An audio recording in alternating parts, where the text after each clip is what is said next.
Cultural appropriation is the adoption of one group's cultural elements and traditions by another group, and then meanwhile these cultural significances and meaning behind these things are lost. So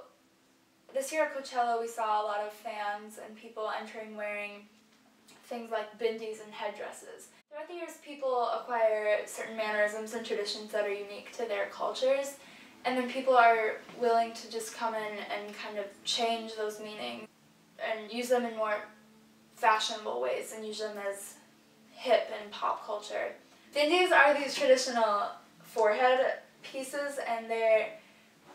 are commonly worn by women in South Asia, and they represent religious concentration and strength. They're very common in Hinduism, and they're just very important to their culture and something that's very unique to them. And then headdresses are just these big headpieces, and they're made out of feathers typically, and they're worn commonly by Native American men within their tribes, and it's usually men who have high ranking or have achieved a lot, so it's a big sign of respect and honor. So we see a lot of people today in pop culture that are starting to take these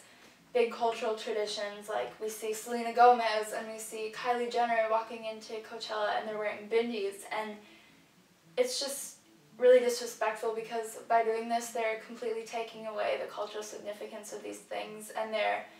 transforming it into fashion, and then when these stars are doing it, other people start to do it, and it just becomes this big cool thing. And it's not only seen in fashion, it's seen in like